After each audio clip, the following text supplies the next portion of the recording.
సంవత్సరాల తరబడి ఎన్ని మందులు వాడినా మీ మోకాల నొప్పులు తగ్గట్లేదా? ప్రాణ పెయిన్ క్లినిక్ లో అత్యాధునిక చికిత్స. హాయ్ హలో నమస్తే, వెల్కమ్ టు సుమన్ టీవీ. ప్రస్తుతం మనతో ఉన్నారు బ్యాంకింగ్ రంగ నిపుణులు రామ్మోహన్ నమిలే గారు. సార్తో మాట్లాడదాం. నమస్తే సార్. నమస్తే అమ్మా నవీన గారు. ఆల్సో సుమన్ టీవీ ప్రేక్షకులకు కూడా నమస్తే. Thank you sir. సార్, ఇప్పుడు ఇంత ట్రెండీ టాపిక్ చూసుకుంటే గోల్డ్ ప్రైస్ అనేది బాగా హైలోనే ఉంది, ఎక్కడ తగ్గేటట్టు కనిపించడం లేదు. మరి 10th చూసుకుంటే అక్షయ తృతీయ వస్తుంది. మరి అక్షయ తృతీయ అనేది ప్రతి ఒక్కరికి కూడా ఒక సెంటిమెంట్. ఆ రోజు ఎంతో కొంత గోల్డ్ అనేది ఖచ్చితంగా కొనాలి అనేది ఒక సెంటిమెంట్ అయితే ఉంది. మరి అది సెంటిమెంటే అంటారా, లేకపోతే బిజినెస్ వాళ్ళు చేసుకునేటువంటి ఒక వాళ్ళ వ్యూహం అంటారా, ఏమైనా ప్లాన్ అంటారా? అంటే ఖచ్చితంగా అక్షయ తృతీయ గోల్డ్ కొనాల్సిందేనా? ఆ రోజుకి గోల్డ్ ప్రైస్ అనేది ఎంత ఉండబోతుంది అంటే మీరేం చెప్తారు సార్, మీ అంచనా ప్రకారం? గుడ్ అమ్మా, మీరు సెంటిమెంట్ అన్న పదం వాడారు. ఎమోషన్ ఇంకో పదం నేను దానికి చేస్తున్నాను. ఎమోషను, సెంటిమెంటు, బయాసు, ఇవి మానవ జీవితంలో వీ కెనాట్ అవాయిడ్ దెమ్. కొద్దో ఎక్కువ అందరికీ ఉంటాయి ఇది. So emotion is different, sentiment is different. అంటే పర్టికులర్ రోజు ఈ పని చేస్తే బాగుంటుంది అనేసి ఇవన్నీ సెంటిమెంటల్స్, మనం శకునాలు అంటాము, ఇవన్నీ సెంటిమెంటల్స్. ఎమోషన్ భావోద్వేగము, ఈ రెండు కూడా కలిసి ఉంటాయి ఒక్కొక్కసారి. అక్షయ తృతీయ రోజు గోల్డ్ కొనాలని నా సెంటిమెంటు. ఒకవేళ మా ఆయన నాకు కొనియకపోతే నేను emotionally I get upset. I'm linking that way. మీరు చాగంటి కోటేశ్వరరావు గారి ప్రసంగం ఎప్పుడన్నా వినుంటే about Akshaya Tritiya and gold, he gives a different interpretation that Akshaya Tritiya is not ఆ రోజు గోల్డ్ కొనుక్కోవాలి ఎక్కడ లేదు అన్న యాంగిల్లో ఆయన నేను అన్నది నేను సుమారుగా విన్నట్టు. ఐ డోంట్ రెగ్యులర్లీ రీజన్, కానీ నా చెవిలో పడినంత వరకు ఆ పాయింట్ ఉంది. నెంబర్ 2, మానిటైజేషను, కమర్షియలైజేషన్ అనేది 2 ఆస్పెక్ట్స్ ఉన్నాయి. వాణిజ్యము, వర్తకము. అంటే మనకి దినసరి వస్తువులు, ఎసెన్షియల్ గూడ్స్లో వర్తకం జరుగుతుంటుంది. ప్రొడ్యూస్ చేసేవాళ్ళు ముందు ఫామ్లో ఉండేది, ఆ తర్వాత ఫ్యాక్టరీస్లో తయారు చేస్తున్నారు. నిత్యావసర వస్తువులు అంటాము.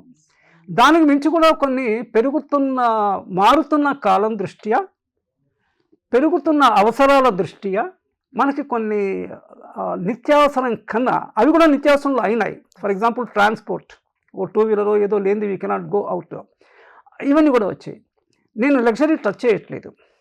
Then we come to gold very particularly. Precious metal అని ఒక కాన్సెప్ట్ ఉందన్న.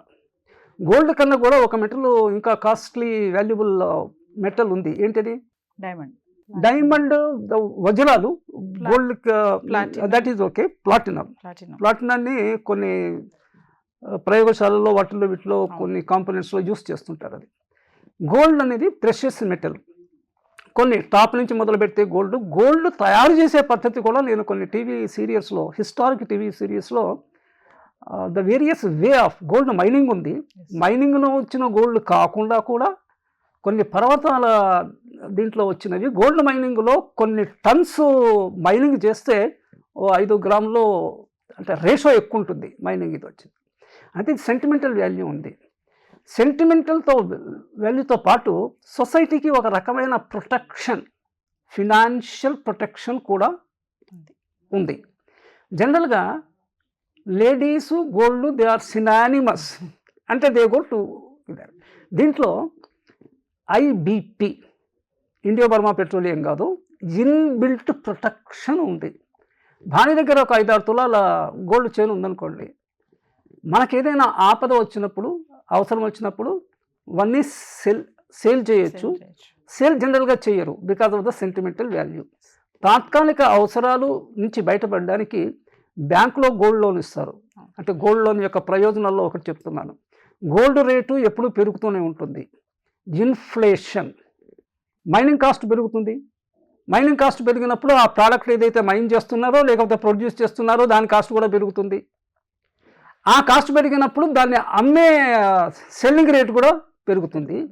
మనం ఎక్కడైనా తీసుకున్నా కూడా ఫ్లక్చువేషను, ఎప్పుడైనా ధరలు తగ్గడము, ఏదైనా ప్రోడక్టు ఇంక్లూడింగ్ గోల్డ్ చూస్తే ఒక తక్కువ నిడివిలో over a period of few months or a year also తగ్గుతుంది. కానీ లాంగ్ రేంజ్ అంటే ఓవర్ 5 years, ఓవర్ 10 years తీసుకుంటే పెరుగుతూనే ఉంటుంది, తగ్గే ప్రసక్తే లేదు. కనుక గోల్డ్ అక్షయ తృతీయ అనే సెంటిమెంట్ పక్కన పెట్టి నేను I go in a different way. మీరు మనకి నూతన సంవత్సరాది ఇండియన్ సిస్టంలో ఉగాది, లేదా భార్య బర్త్డే రోజు, ఆమెకు ప్రజెంట్ కింద భర్త ఇవ్వచ్చు, లేదా భర్త బర్త్డే రోజు కూడా అగైన్ హీ కెన్ గివ్, ఈరోజు నా బర్త్డే ఐఎమ్ ప్రజెంటింగ్ యూ అనేసి. బెనిఫిట్స్ చూడండి, emotional benefit wife is happy, financial benefit ఆ బంగారము ఒక ఆపత్కాలంలో పనికొస్తుంది, బ్యాంకులో పెట్టి యూ కెన్ టేక్ లోన్. ఇక్కడ ఇంకో పాయింట్ కూడా చెప్తానమ్మా, బ్యాంకులో గోల్డ్ లోన్స్ అనేది ఇస్తారు, 2-3 పర్పస్కి ఇస్తారు. ఒరిజినల్గా అగ్రికల్చర్ ఫార్మర్స్కి అగ్రికల్చర్ లోన్స్ ఆన్ గోల్డ్ ఇచ్చేవాళ్ళు, దానికి రేట్ ఆఫ్ ఇంట్రెస్ట్ తక్కువ ఉంటుంది, అంటే ప్రొడక్షన్ పర్పస్ కదా, ఎకానమీకి పనికొస్తుంది అనేది తక్కువ. పర్సనల్ పర్పస్కి కూడా గోల్డ్ లోన్ ఇస్తారు సిటీ బ్రాంచెస్లో, అవి దానికి రేట్ ఆఫ్ ఇంట్రెస్ట్ ఒక 3-4% ఎక్కువ ఉంటుంది, అదొక 8-10% అది ఉంటే కనుక ఇది ఒక 12-13% ఉంటుంది. This is one thing. Up light micro medium and small industries, micro small and medium enterprise వాటికి కూడా 10,000 లక్షల కూడా బ్యాంకు గోల్డ్ లోన్స్ ఇస్తున్నాయి. అంటే గోల్డ్ ఫ్యామిలీలో ప్రతి ఫ్యామిలీలో కొద్ది గొప్ప గోల్డ్ ఉంటుంది. సో గోల్డ్ వలన ఇటువంటి ప్రయోజనాలు ఉన్నాయి. అక్షతరీత్యా సెంటిమెంట్ కాకుండా అనే పీరియాడిక్ బేసిస్ సంవత్సరంలో ఏదో ఒక రోజు కొంత గోల్డ్ యాడ్ చేసుకుంటూ పోవడం మంచిది. అయితే ఇన్వెస్ట్మెంట్ కాన్సెప్ట్లో all eggs in the basket అని ఇంగ్లీష్లో ఒక సేయింగ్, అన్నీ ఒక దాంట్లో పెట్టకుండా ఉన్న డబ్బులన్నీ గోల్డ్ కొనక్కర్లేదు, అక్కడ ఇన్వెస్ట్ చేయాలి. సో అల్టిమేట్గా గోల్డ్ అంటే ఏ ప్రోడక్ట్ అయినా 2 రకాలుగా ఉంటుందమ్మా. ఇప్పుడు ఆన్లైన్ వచ్చిన తర్వాత we can get services or sales buying online మోడ్లో కానీ ఆఫ్లైన్ మోడ్లో కానీ.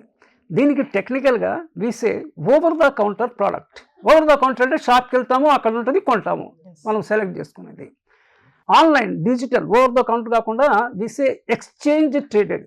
ఎక్స్చేంజ్ అంటే మనకి పాత రోజుల్లో employment exchange, telephone exchange. Exchange అంటే మార్పిడి అనేది అర్థం. Change is 1 way, exchange is 2 way. మనకి స్టాక్ ఎక్స్చేంజ్ ఆ కాన్సెప్ట్లో నుంచి ఎక్స్చేంజ్ ట్రేడెడ్ ఫండ్స్ అనేసి, గోల్డ్ ఈటీఎఫ్ అనేసి, those things are also they. RBI వాళ్ళు గోల్డ్ బాండ్స్, సావరీన్ అంటే గవర్నమెంట్ అనే అర్థము, sovereign gold bonds, ETF and physical purchase of gold, anything we can take. అల్టిమేట్గా మనిషి అన్న వాడికి, ఫ్యామిలీ అన్న వాళ్ళకి ఎంతో కొంత గోల్డ్ ఉండాల్సిన అవసరం ఉంది. ఎంత అనేది they have to decide for themselves. So ఫైనల్గా మరి May 10th గోల్డ్ ప్రైస్ అనేది పెరుగుతుంది అంటారా, తగ్గుతుంది అంటారా? ఇప్పుడు మార్కెట్లో డిమాండ్ అండ్ సప్లై అని ఒక కాన్సెప్ట్ ఉందమ్మా. Market product competition, demand and supply. Critical mass అని ఇంకొక పదం ఉంది.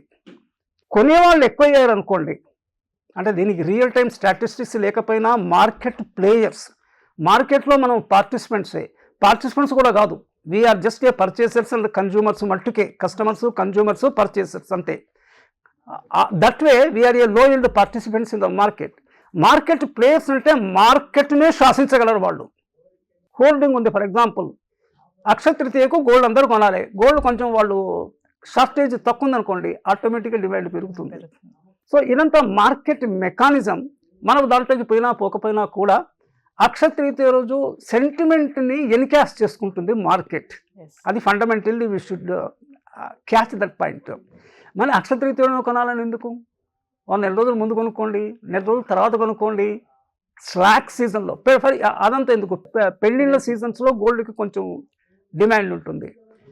మనము not only gold, agriculture produce కూడా పంటల నుంచి వచ్చినప్పుడు రేట్ కొంచెం తక్కువ ఉంటుంది, ఎక్కువ వస్తుంది. అటువంటిప్పుడు మనకు ఒక సీజన్కి 2-3 మంత్స్కి సరిపడా వీ కెన్ బై. అలాగే గోల్డ్ మట్టుకు లాంగర్ పీరియడ్లో నేను ఇందాక చెప్పినట్టు పెరుగుతూనే ఉంటుంది. అక్షతృతీయలు కావాలనుకుంటే, అక్షతృతీయలు కొనుక్కోకపోతే నా మనసుకు ఎమోషనల్గా ఐ కెన్ డిస్టర్బ్ అంటే బై వాట్ ఈస్ దేర్. ఇంకా 10 days ఉంది అక్షతృతీయ, ఇంకా టైం ఉంది కాబట్టి ఈరోజు కొనండి. అంటే టైం దగ్గరకు వచ్చేలా కొద్ది ఇంకా కొంచెం ఎక్కువ ఇదవచ్చు, రష్ కూడా ఉండొచ్చు. గోల్డ్ షాప్లో రష్ ఎక్కువ ఉంటే యాక్చువల్గా నిలబడి మన టైంకి కూడా వాల్యూ ఇవ్వాలి. టైమ్ ఈజ్ మనీ అనేసి మనం చిన్నప్పుడు లెక్కలు చేస్తుంటాము. 10 నిమిషాలు గోల్డ్ రష్లో స్పెండ్ చేసే టైంలో 10 నిమిషాల్లో you can earn some money. 10 నిమిషాలు అంటే 10 నిమిషాలే కాకపోవచ్చు, మేబీ 10 గంటలు, whatever it is. But speculation is a different thing. I'm not speculating, but gold is definitely a asset, a liquid asset. Liquid asset, fixed అసెట్కి తేడా ఉంది. ఇల్లు ఉందనుకోండి, మనకు 2 ఇళ్ళు ఉన్నాయి, అవసరాలు వచ్చేసి ఓ ఇల్లు అమ్మేద్దాం అనుకుంటున్నాము, అంత ఈజీగా అమ్ముడు పోదు, నెల 2 నెలల్లో పడుతుంది. గోల్డ్ ఇమీడియట్గా తక్షణము you can sell it. So gold component in the ఇన్వెస్ట్మెంట్లో, అసెట్లో ఇన్వెస్ట్ చేసి కొనుక్కుంటే అసెట్ కింద మారుతుంది. Gold is an asset, is definitely a welcome asset అమ్మా. సో డిమాండ్ ఉంటే ఖచ్చితంగా ప్రైస్ అనేది పెరిగే ఛాన్సెస్ కూడా ఉన్నాయి మా డెఫినెట్గా. లాంగ్ రన్లో అయితే అంటే మనకి ఇమీడియట్గా తెల్లారి పడిపోవచ్చు, కానీ ఆఫ్టర్ 1 month పికప్ అవుతుంది, ఆఫ్టర్ 1 year పికప్ అవుతుంది డెఫినెట్గా. అంటే మన ఆశాభావాలు కూడా ఉండాలి, మనము పెరుగుతూనే ఉంటుంది. Thank you. రైట్ అమ్మా, థ్యాంక్ యూ. సుమన్ టీవీలో మీ పర్సనల్ అండ్ బిజినెస్ ప్రమోషన్స్ కోసం కింది నెంబర్కి కాంటాక్ట్ చేయండి.